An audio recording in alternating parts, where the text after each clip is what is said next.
Episode 1 of La Casa de Papel Season 5 begins with Lisbon entering the bank and the professor promising they're going to war. Of course, that's before Sierra finds the professor's hideout and holds him up at gunpoint. She's not going to fire though, instead remaining determined to make sure he's sentenced to life behind bars to pay for what he's done.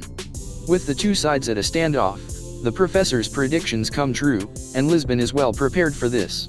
She relays his message to the others, telling them the plan has changed. They've got a window of about 3 to 4 hours, and in that time Tamayo is going to bring in the army.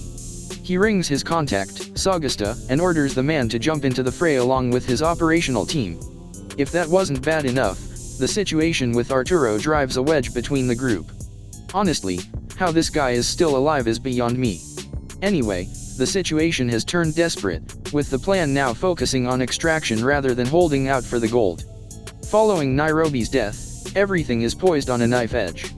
Lisbon tries in vain to communicate with the professor, but of course, he's being kept at Sierra's mercy.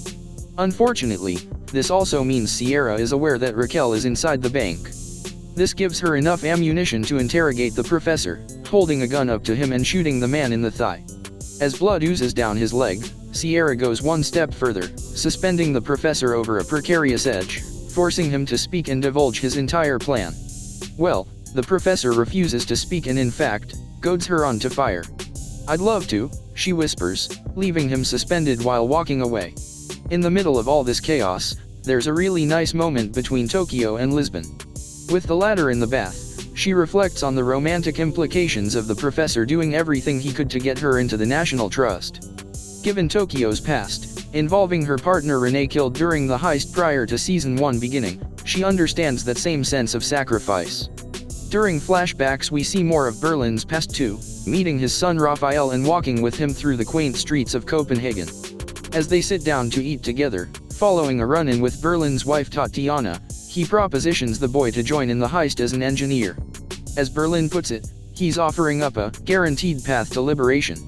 Back in the present, the situation with the helicopter has all been planned out by the professor. He's well aware that this would lead to the army finding the abandoned copter in the field, with 2 decoys planted, Benjamin and Marseille, to feed false information about a red Volvo. As the police chase it down, it soon becomes apparent that it's all a big ruse to throw the army off the professor's scent. Marseille is actually in a different truck and manages to get away without arousing suspicions. Back in the bank, the professor communicates with Lisbon.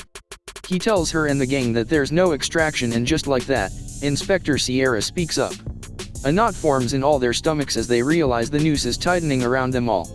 "I'm sorry," the professor chimes in, retorting this to every member of the group. With no plan B and everything looking bleak, the army shows up outside the National Trust. It's the end of the road for our gang.